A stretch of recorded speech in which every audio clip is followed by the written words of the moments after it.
Muito bem, finalmente chegamos ao quarto vídeo na sequência de filtro de Kalman e será neste vídeo em que apresentarei as equações do filtro, mas como viemos construindo o conceito aos poucos, o nosso pano de fundo está todo montado, o nosso dever de casa foi feito e não será difícil chegarmos nesse último passo, as equações do filtro.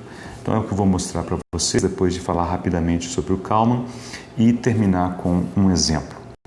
Muito bem, o Kalman nasceu em 1930, já faleceu em 2016. Achei duas fotos dele, aliás, é possível achar muitas fotos dele, mas escolhi duas, essas que estão sendo mostradas, e mais ou menos estimei o ponto em que eles estavam nessa linha de tempo, né? Então, nessa primeira foto em que ele está jovem, eu suponho que ele deve ter 20, 25 anos, né? Nessa outra foto, talvez alguma coisa mais perto dos 80. Muito bem, observe que ele nasceu em 1930 e o artigo em que ele apresenta o filtro de Kalman na sua versão discreta, que é o que nós temos visto, foi publicado em 1960. Então ele tinha apenas 30 anos quando esse artigo saiu publicado. Significa que isso aconteceu provavelmente por volta daqui nessa linha de tempo. No ano seguinte, ele, juntamente com Busse, publicaram a versão análoga à anterior, só que para tempo contínuo. Essa nós não nos preocuparemos em descrevê-la por agora. Muito bem, então aqui temos à esquerda esse conjunto de equações. Ele já foi descrito nesse vídeo. Eu suponho que você tenha acompanhado toda a sequência. E basicamente o que vimos nesse vídeo é que as equações do filtro podem ser divididas em dois grupos. Um grupo que faz uso de uma lei dinâmica, de um modelo que descreve, que propaga informação no futuro de acordo com essa lei. Essa parte que chamamos de propagação ou predição. E a segunda parte, o segundo conjunto de equações, ela assimila informação vinda de uma medição e, de uma certa forma, ele corrige a predição que o modelo fez nas equações anteriores. Muito bem, então nós estamos prontos para ver isso no formato do filtro de Kalman. No caso do filtro de Kalman, em tempo discreto, o modelo que se imagina existir para propagar a informação é escrito nessa forma. É a representação em espaço de estados, né, em que imagina-se que, eventualmente, as matrizes que descrevem a representação em espaço de estados, estou deixando essa parte de fora por enquanto, elas podem variar com o tempo. Então está indicado cá aqui. No que nós veremos e o exemplo que eu darei, imaginaremos as matrizes constantes, fixas, ou seja, o caso invariante no tempo. Mas, eventualmente, essas matrizes poderiam variar, né? E, obviamente, precisamos conhecer como que elas variam no tempo para implementar o filtro de Kalman. Muito bem, então, essa aqui é a matriz dinâmica, essa é a matriz de entrada, esta é a matriz de saída. No caso contínuo, é comum utilizarmos matrizes A, B e C, às vezes em tempo discreto também, mas aqui para manter a nomenclatura que é usada no livro, estou utilizando φ, γ e H. Essa matriz Y, ela determina, né, o impacto que um vetor de ruído tem sobre os estados. E aqui temos ruído de medição, então temos duas fontes de ruído, ou em outras palavras, duas fontes de incerteza, uma fonte de incerteza sobre a equação dinâmica, uma fonte de incerteza sobre a equação de medição. Algumas vezes nos referimos a esta fonte de incerteza como ruído multiplicativo e a esta fonte de incerteza como ruído aditivo.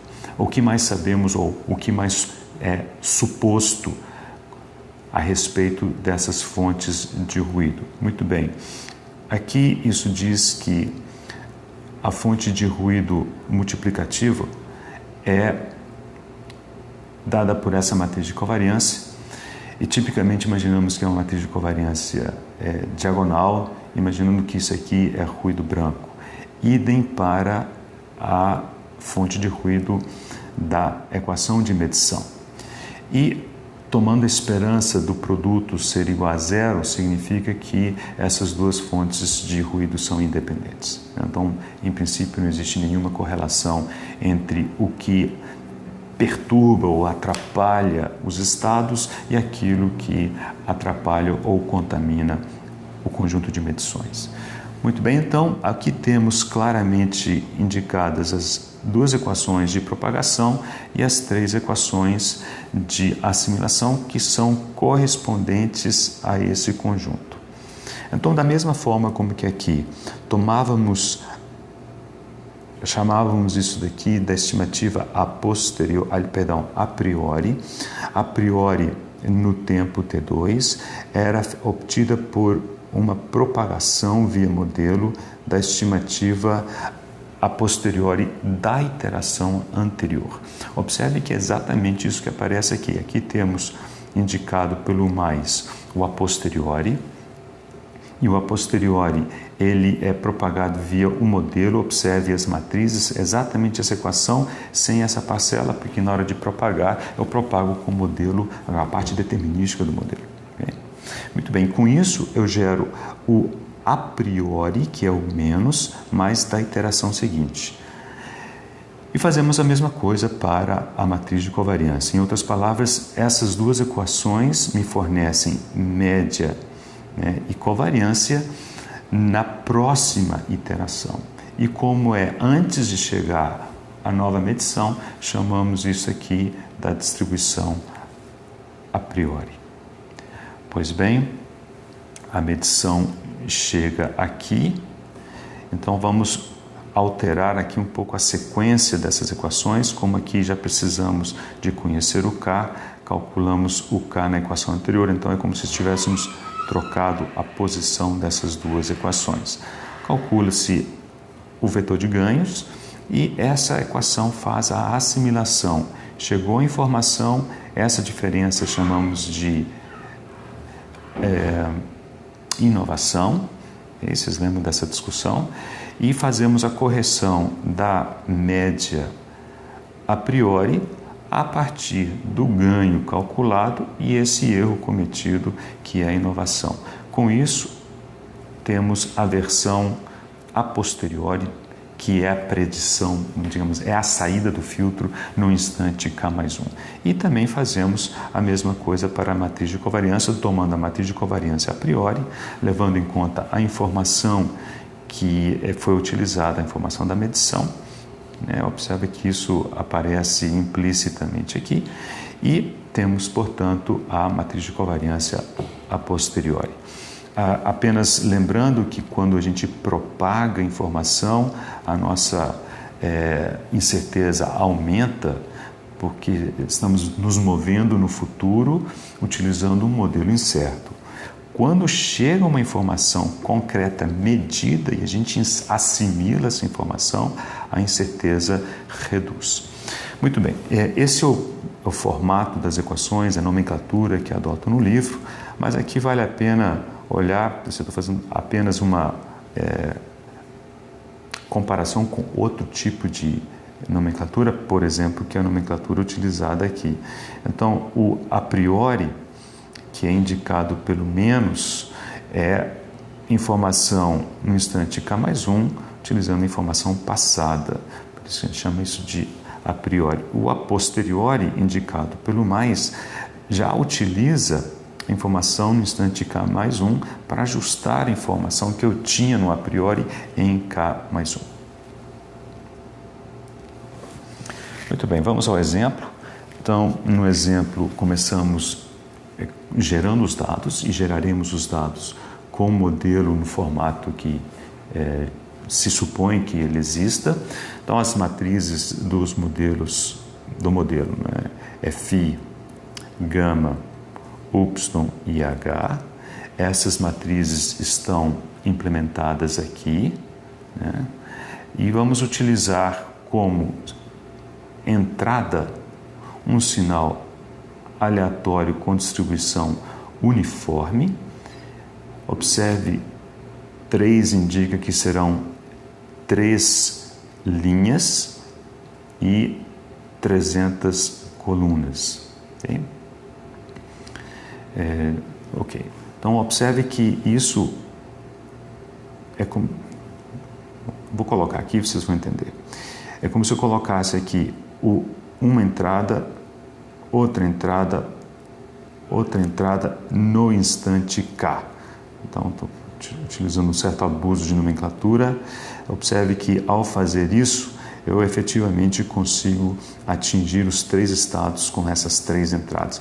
Se eu tivesse apenas uma entrada, essa matriz gama teria apenas uma coluna. Muito bem. E esses sinais que aparecem aqui são sinais aleatórios com distribuição uniforme. Okay? Então, é isso que essencialmente está dito aqui. As fontes de informação, as fontes de ruído, né, que são também distribuições aleatórias, mas gaussianas. O N aqui é de normal. Okay? Por questões de dimensão, aqui são 3 estados, então 3 linhas. Aqui apenas uma medida, então apenas uma linha. Okay? E inicializo as condições iniciais com valores aleatórios, média nula, desvio padrão, aliás, aqui desvio padrão 0,1. E aqui está a simulação. Tá? Então, a primeira equação do conjunto 9,1, que aliás é esse daqui no livro, isso aqui é o 9,1. Então, essa primeira equação está implementada aqui, a segunda equação está implementada aqui. Observe que esse laço é o laço de tempo. É o K corre de 1 a 300, estamos simulando séries com 300 valores. Então, quando a gente termina esta etapa, o que temos é um conjunto de dados, e a única coisa que eu vou utilizar dessa etapa é essa saída. É uma saída que eu imagino que é a medição que vem do processo via um CLP, via um sistema de medição qualquer. Então, isso vem do processo. Claro que, como isso aqui é simulado, eu vou guardar esse vetor de estados, porque o que o filtro me devolveu, eu quero comparar com isso para ver se o filtro está realmente fazendo alguma coisa ou não. Mas, na prática, a única coisa que nós teremos é isso daqui. Tá? E, aliás, é a única coisa que nós vamos utilizar a partir da próxima transparência. Muito bem, aqui efetivamente ocorre a filtragem, ou seja, aqui temos a implementação das equações. Deixa eu começar com essa parte aqui. Lembre-se que as equações prevêem o uso de matrizes Q e R, que são as matrizes de covariância das fontes de ruído. Aqui eu simplesmente atribuir como fonte, com matriz de covariância, isso aqui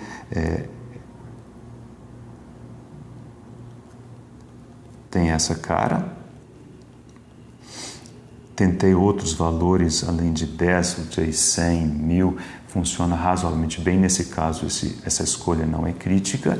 Aqui, como existe apenas uma saída, temos, em vez de uma matriz R, um escalar R pequeno, que eu coloquei 0,1. Também não é crítico, vocês podem brincar à vontade com isso.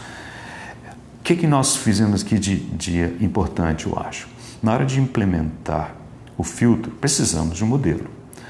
Só que eu não quero utilizar as mesmas matrizes que eu utilizei antes, porque senão ia ficar um negócio assim meio roubado. Então nós vamos imaginar que eu tenho Φ modelo, gama modelo, Y modelo e NH modelo, e são versões alteradas dos originais Φ, gama, Y e H. Tudo isso aqui é os N's, os modelos. Está indicado aqui. E são com essas matrizes que eu vou implementar o filtro. Então, observe que, com respeito à matriz que gerou os dados, eu acrescentei, ao longo da diagonal principal, eu acrescentei o que eu chamei aqui de um delta, mas a B da verdade é isso aqui, ó. é uma parte que é aleatória, um fator de ganho e um número aleatório. Então, a bem da verdade, o meu φm, aqui em vez de 0,8, tem outra coisa, né? E aqui em vez de 0,7 tem outra coisa, em vez de 0,9 tem outra coisa. Como essa matriz é uma matriz triangular superior, o que temos aqui na diagonal principal são os autovalores. Então, os dados foram gerados por um sistema discreto estável, com autovalores 0,8, 0,7 e 0,9. E o filtro está sendo implementado com um modelo um pouco diferente, que tem outros valores de variáveis de autovalores. Alguma coisa próxima de 0,8, mas não é 0,8, idem para 0,7, idem para 0,9. A matriz gama também tem as suas incertezas colocadas em parâmetros. Alguns escolhi parâmetros pequenos aqui para ter um impacto talvez um pouco maior. A matriz Y, em vez de 0,2, chutei um 0,3, alguma coisa diferente. E o H, em vez de 1, coloquei 1, 0,95 e 0,9. Em outras palavras, nós vamos trabalhar com um modelo próximo, mas não igual àquele que gerou os dados. Existe incerteza associada a esse modelo. Muito bem, as equações do filtro estão implementadas aqui. Então, aquelas equações que vocês viram no livro são as de número 9 e 34, são exatamente as que estão implementadas aqui. Observe que as matrizes implementadas no modelo são as matrizes essas daqui, né? E tem esse mizinho indicando que não são as mesmas utilizadas para gerar os dados. E esse dado que entra, lembre-se que é o Y, né? Muito bem, e o Y está aqui. A única coisa que vem do modelo original, ou seja, da imagem anterior, da transparência anterior, é esse número aqui. O resto tudo é projeto do filtro de Kalman e basicamente surgiu desta transparência. Muito bem, então as equações estão aqui. Mas eram 5, agora são mais. Muito bem, onde que está a pequena diferença? A diferença é o seguinte, a equação de correção, né, ela aparece aqui, só que como eu quero mostrar a inovação para vocês, em vez de colocar K vezes a conta aqui da inovação, eu calculo a inovação antes para utilizá-la aqui. Agora, se vocês pegarem essa parte toda e colocar aqui e sumir com essa equação, pronto, isso já é o que aparece nas equações do filtro. E a mesma coisa eu quero mostrar para vocês o traço da matriz de covariância. Então eu gero isso aqui, mas só para fins de mostrar para vocês. As equações do filtro, bem da verdade, são essas daqui, essa é a propagação, essas duas são a propagação. Aqui temos o cálculo da matriz de ganho K, que é a matriz de Kalman. Aqui temos essas duas equações, a bem da verdade poderia ser apenas uma, né, que é como a correção da média da distribuição a posteriori, e aqui a matriz de covariância respectiva. Muito bem, então aqui estão o eta, que é a inovação. Então quero que vocês notem, esse é o erro que é cometido pelo filtro ao propagar, né, ou ao explicar a saída utilizando o modelo da iteração anterior. Quando isso aqui é grande, a correção é maior. Quando isso aqui é pequeno, a correção é menor. Mas observe que ele tem cara mais ou menos de resíduo. Ele não é branco como os resíduos, em princípio, né? Mas ele reflete essencialmente um erro. E o traço da matriz de covariância está indicado aqui, e ela serve para nos dar uma ideia da convergência do filtro. Então, começamos com condições iniciais diferentes, uma inicialização, né, de matriz de covariância, etc. E o erro é grande, né, a incerteza é grande, mas rapidamente ela converge, e talvez com menos de 20 interações podemos considerar que o filtro convergiu. Observe que eu simulo 300 iterações, então com menos de 20, menos de 10% já convergiu. E por fim, o resultado. Então, o que temos aqui em preto é o X, né? Esse aqui vem da simulação. Então eu falei que eu ia guardar para comparar, e o que está em azul pontilhado é o X chapéu, que vem do filtro de Kalman. Okay? Aqui temos o primeiro estado, o segundo estado e o terceiro estado. E observe que essa estimativa ela foi feita exclusivamente utilizando um conjunto de matrizes de um modelo aproximado, que eu tomei o cuidado de não fazer igual ao modelo que gerou os dados, e de uma única medição, que foi o Y, que é o que vem do processo, a medida, eu jogo isso no filtro junto com o modelo, e o filtro faz a mágica de desmembrar isso na forma dos estados. Se tivéssemos um interesse, por exemplo, de calcular uma lei de controle que fosse assim, e se K é outro, não é mais o K do filtro de Kalman, vou colocar assim, o K do controlador, essa lei de controle pode ser utilizada para a alocação de polos, se o sistema for controlável. Se você quer saber como isso aqui funciona, existem vídeos na playlist de controle digital. Okay? E a questão é que essa lei de controle pressupõe que a gente conhece todos os estados, mas na prática você me diz, eu não tenho os estados, eu tenho apenas uma medição que é o Y.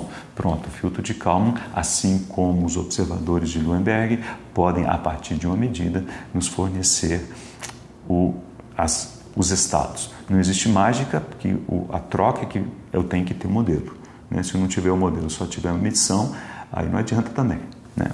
Muito bem, senhores, esse script que eu mostrei para vocês está disponível no ResearchGate, ele chama fk.m, vocês podem e devem baixá-lo, e brincar de mudar modelo, mudar a forma de gerar os dados, mudar a inicialização, mudar a matriz Q, mudar a matriz R, que aliás nesse exemplo não é uma matriz, vocês podem simular o caso de duas saídas, enfim, a partir desse script vocês conseguem brincar à vontade e começar aos poucos a ganhar uma certa apreciação, um certo feeling sobre o uso do filtro de Kalman, que é um dos algoritmos mais importantes e mais utilizados aí nessa área de controle ótimo, controle robusto.